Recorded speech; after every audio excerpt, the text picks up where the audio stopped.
In this video, we're going to talk about two great men, the great Apache leader and warrior, Geronimo, and the great doctor of the church, Saint Jerome. And although these two men were separated by over 1,000 years of history through a strange twist and turn of events, they were brought together, and we're going to discuss how that happened. And while we're doing that, we're going to hike in to an old rock structure I found, and we're going to take a look at it at the end of this video. So hope you enjoy. All right, we're going to start with Geronimo, one of my favorite figures in Western history. Geronimo was born in 1829 on the Gila River, kind of near the present-day border of Arizona and New Mexico. And Geronimo's Apache name was pronounced something very similar to a Goyakle or Goyakle. And in Apache, it meant one who yawns.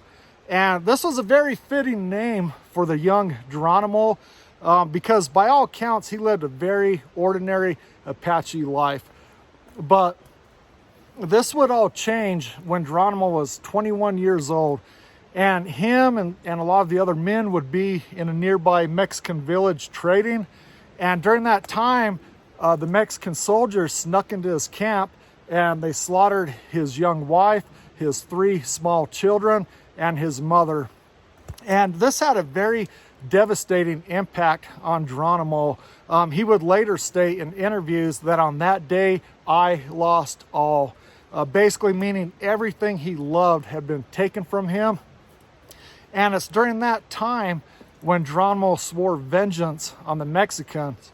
And it's during that time that the Geronimo we all know was truly born. Geronimo would spend roughly the next 36 years off and on fighting the Mexicans, the Americans, and different Indian tribes.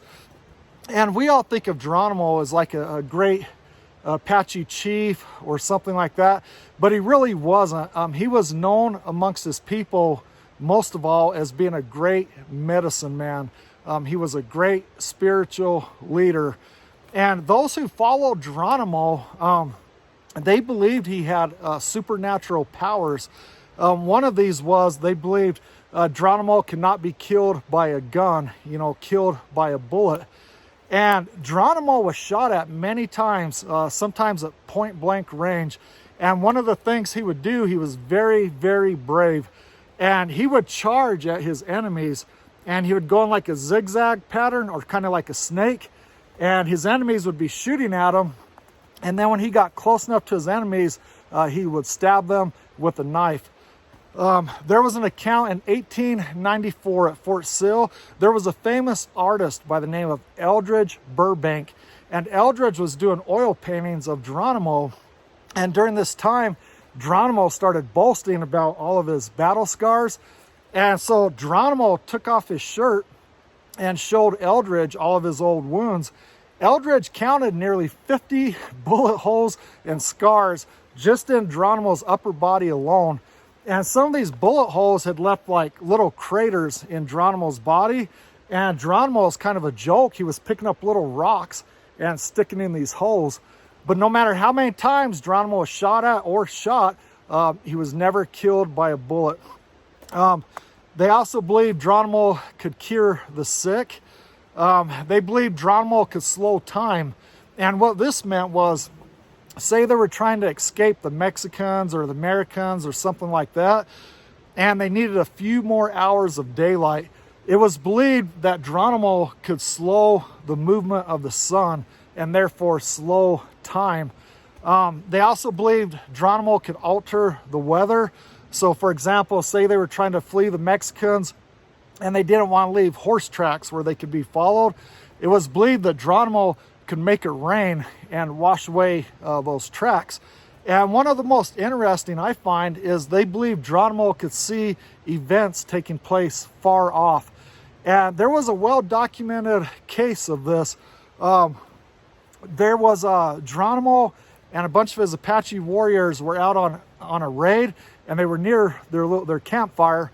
And Geronimo had a strong premonition that at that time, the Americans were attacking their base camp, and their base camp was over 2 days' journey away. And so Geronimo gathered up all of his men and they hurried back to their base camp, and everything had happened just as Geronimo said. The Americans had been there and raided their base camp. And a lot of the Apaches that were there and witnessed this firsthand, years later, even after the Apache Wars, they would still talk about Geronimo, and they never could figure out how he could know the things that he knew. So you could say most definitely Geronimo had a very powerful intuition. But I don't want to paint this picture or this image of Geronimo as being some kind of like innocent victim or man without fault, because he most definitely wasn't. And that's coming from somebody who has a lot of respect for Geronimo. There was a reason Geronimo was the most feared name in Mexico, Arizona, and New Mexico. And that's because a lot of atrocities, many atrocities, were carried out in the name of Geronimo. For example, one time they raided this homestead and they slaughtered the family. And for whatever cruel reason, they took a young girl and they hung her up on a meat hook. And she suffered in agonizing pain for days before she finally died. Even the Apaches there towards the end kind of started to have resentment and rebel against Geronimo. There was one time where he had a bunch of men, women, and children, and they fled the San Carlos Apache Indian Reservation, and they were led by Geronimo, and they headed south down into Mexico, and they got to an area called Aliso Creek, and the Mexican militia ambushed them. And during this time, the Mexicans started a fire, and it created a lot of smoke. And so Geronimo saw this as a perfect opportunity to escape, in this cloud of smoke, using it for cover.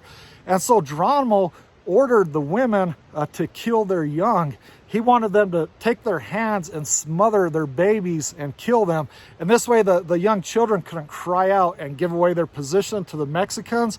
And of course, this horrified these young mothers. Luckily, Geronimo's cousin was there, and he stood up to Geronimo, and he told Geronimo, if he spoke these words again, I'll kill you. And Geronimo was enraged that his orders weren't carried out. So Geronimo fled by himself and left all the other Apaches there to fend for themselves against the Mexicans. And although Geronimo was very brave and he most definitely won a lot of battles, Geronimo also lost a lot of battles. And there were a number of occasions where Geronimo would go out and all of his men would be killed off and he'd be the only survivor. And so this created a lot of resentment among the Apaches because they needed these young men. Think at that time, their whole world was being turned upside down, and these young men were needed back home with their families. And a lot of these Apaches believed that Geronimo was doing this not for the benefit of the people, but for his own glory, for his own reputation. So many things can be said about Geronimo one way or the other. But at the end of the day, he was a very brave man, a very remarkable man, and he most definitely earned his place in history. But we'll come back to Geronimo again here in just a minute. And this brings us to Saint Jerome. And Saint Jerome was born in the year 347 AD, kind of near the modern day border of Croatia and Slovenia. And Jerome was born into a wealthy family, and his parents at a young age, they sent him to Rome where he could further his education. And as a young man, and even in adulthood, you can most definitely say Jerome loved his women. And Jerome and his buddies would run around the city of Rome chasing women. I imagine they spent a lot of time in the brothels. But over time, Jerome started to feel guilty about his immoral lifestyle. And one of Jerome's close friends was a Christian. And Jerome ended up converting to Christianity, and he was baptized. After that, on a couple of different occasions, Jerome would make journeys to the Middle East. And at one point in time, he tried to live as a hermit out in the desert. On different occasions, he lived in the ancient cities of Antioch and Chalcis. And this worked out very well for Jerome because he was able to gain a deeper understanding of the ancient languages, and this would help him out later on in life. But the beautiful flowers of the desert proved to be too much of a temptation for the young Jerome, and he kept finding himself plagued by the temptations of the flesh. And there was also one occasion where Jerome almost dies. They believe he was food poisoned, but eventually Jerome will be ordained a priest, and he will make his way back to Rome, where he will serve under Pope Damasus. And this is where the real story of Jerome starts to begin.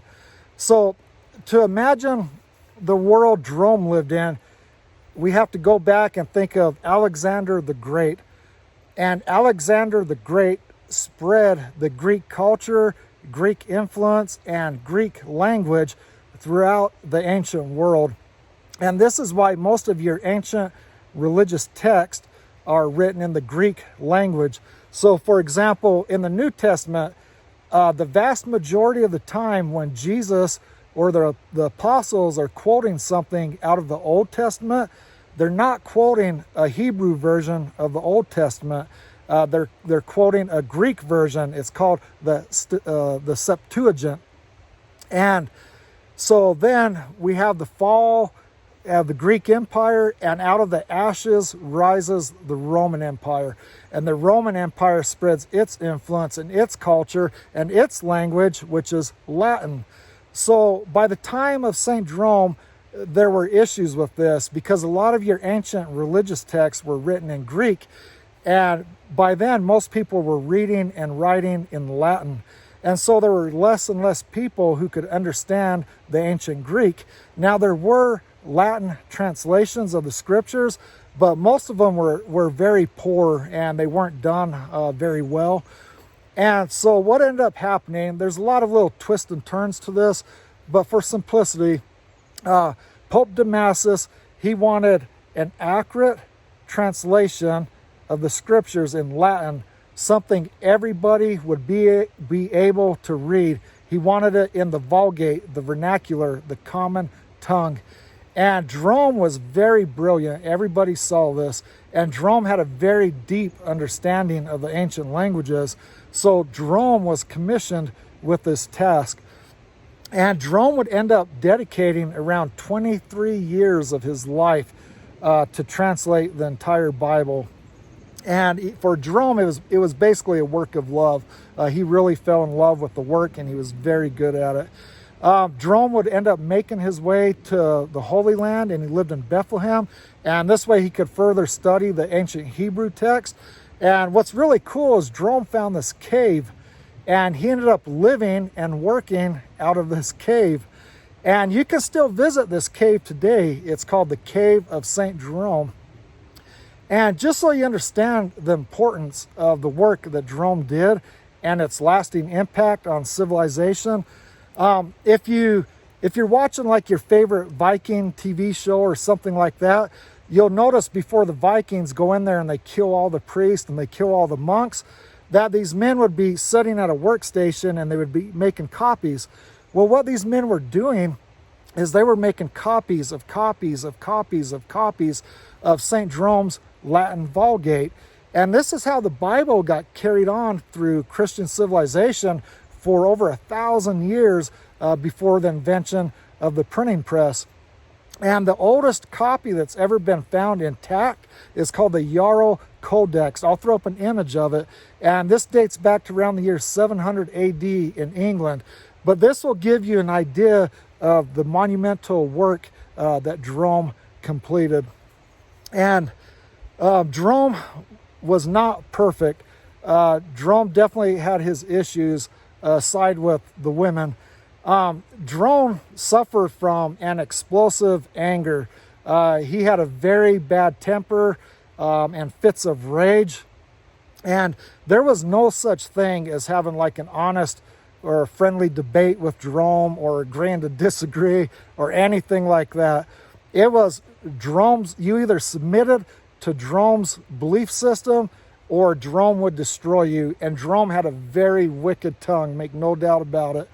And so Jerome ended up creating a lot of enemies, not only among non-Christians, but also among Christians. Different Christian leaders didn't believe Jerome should hold such a high position and high status because of this explosive anger that he had. And Jerome knew the issues with his anger, and he developed a rather unique approach to addressing it. And Jerome would carry around this large rock, and when he felt anger or rage within himself, he would take this large rock and he would start to beat himself in the chest with it. And I don't mean little love taps. I mean, he would literally beat himself. And he would do this until he just became exhausted and the passion would leave his body. And so this is kind of like an old-fashioned anger management that Jerome developed. Jerome nowadays and after his death is known as the patron saint, usually for scholarly type people, like biblical type scholars, but he's also known as the patron saint for people who are suffering acts of anger or rage. And that's because Jerome dealt with anger and rage so much during his earthly life that people believed that he could help them and get God's help from heaven. And this is going to become important here in just a minute. So, what do these two men have in common? How did history bring them together? As crazy as it sounds, Geronimo bore the name of Saint Jerome. And what I'm going to share with you, this is based on the leading theory of how this came about. So just pretend for a minute that you are a soldier in the Mexican army. It's the mid-1800s. And keep in mind that during this time in the Mexican army, you most definitely would have had many brave and veteran soldiers. They'd been in many battles. They knew exactly what they were doing. But at the same time, you'd also have many young, what we'd call boys, basically peasants, that got pulled off the family farm, thrust into the military, probably scared out of their minds. And back then you would have had a musket.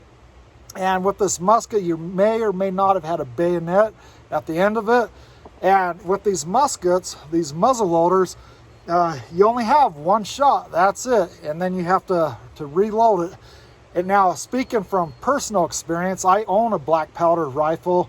And when you shoot them, there's a big old puff of smoke that comes out. Hollywood movies do not show that, or at least not very well.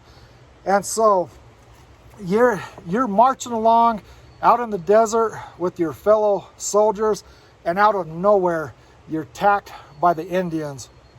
And it's very chaotic, it's very loud, there's a lot of screaming and hollering going on both sides. People are firing their rifles, there's large puffs of smoke in the air, you can barely see anything. And keep in mind, with these Indians, with these Apaches, there's no such thing as surrender. You will be tortured. And so, as it starts to look hopeless, like all hope is lost and you're going to be slaughtered by the Indians, some of the men start praying to Saint Jerome, the great saint who can conquer the wrath and the anger of these Indians who are about to slaughter them. And when in English we say Saint Jerome, but in Spanish, Jerome is pronounced Geronimo. So instead of saying Saint Jerome, you would say Santo Geronimo or San Geronimo. So in the chaos of battle, what you hear is, Geronimo, have mercy on us. Geronimo, end this slaughter. And you believe these men are referring to the leader of the Indians. So miraculously, you, maybe a couple of the other soldiers, escape with your lives. You make your way back to the military fort, and the Mexican officials are questioning you. Who attacked you? Which Indians attacked you? And your response is, I don't know, sir, but their leader's name was Geronimo. And that name stuck. And then as the Americans entered into the scene, the name Geronimo got anglicized and the G got added. So it went from Geronimo to Geronimo. And Geronimo would proudly carry this name until the day of his death. Now, these two men, if you look back on history, although very different, there are some very unique similarities. It's almost as if these two men were created with the same thread or from the same mold, so to speak. So for example, both of these men were known amongst their own people as great religious leaders, and both of them held deeply held religious beliefs. Both of these men were very honorable, and they fought for what they believed in, even when facing opposition from within their own people. Both of these men lived very fulfilling lives. They died in their mid to late 70s and left behind a lasting legacy. Both of these men definitely had anger issues. They both had explosive tempers. But both of them, throughout their lives, they learned to manage this anger, especially Geronimo. I have the most respect for Geronimo. Geronimo would spend the last about 23 years of his life as a military prisoner of war. He would live in Florida, Alabama, and Oklahoma. And as an old man, all Geronimo wanted to do was just return to his homeland so he could die in peace. But his requests were constantly denied. And this was because of the atrocities he had committed and because of a lot of nasty politics. So Geronimo could have became very bitter. There's a number of things he could have did. You know, he could have taken his own life and just ended it. Or he could have continued to attack the soldiers when he was in military custody, but he didn't. Instead, you find Geronimo that was very resilient, and he just kind of began to adapt and accept this ever-changing world that he found himself in. In later years, Geronimo would become kind of like a, I don't know, like very famous, you know, kind of like a celebrity. And he would get these furloughs from Fort Sill in Oklahoma, and he would go to Wild West shows, fairs, and events like that, and he would be the star attraction. And then there's the famous photographs of like Geronimo driving the automobile, or Geronimo leading the inaugural parade of President Roosevelt in Washington, D.C. And by the way, that was a great honor for Geronimo. Later in life, Geronimo would begin to find peace in the Christian faith, and by his own free will, his own choice, he was baptized and became a Christian. Saint Jerome, with a lot of help from his rock, he learned to control his anger, control his passions. He ended up staying in Bethlehem in the Middle East. He would go around to ancient religious sites and do like spiritual and archaeological type research. He created many great works of Christian literature, which are considered treasures to this very day. He also ended up building a monastery in Bethlehem. And both of these men, the name that they now share forever, Geronimo, it's an ancient Greek name. It has its origins in ancient Greece, and it means the sacred one. And even until this very day, both of these men are held sacred by millions of people around the world. And this brings us to the old rock structure. And I found this a couple of years ago while out exploring. And I love finding old stuff like this, you know, and I love the mystery of trying to figure out, well, why did they build it way out here in the middle of nowhere? And they put a lot of time and effort into this. You can see where they've stacked the block up nice and neat. You got a little cavity right here where they were storing stuff. Right here, it's kind of hard to see, but if you follow my finger around there, you can see the rim. And inside of here, there's a cavity. And so they had dug this out and they were storing stuff in there. So they were most definitely using this for something. And then right here, this is Galena, this piece of ore. And the Galena is the silver looking stuff you see. And as you can see, it has a beautiful cleavage plane. And Galena, this is where lead comes from. But Galena will also contain very small amounts of silver. And so most of the time when they mine Galena, most of their revenue, their money comes from the actual silver and not the lead, but it's a very beautiful mineral. And I didn't find this here. I brought this from home just to show you. But if you go all the way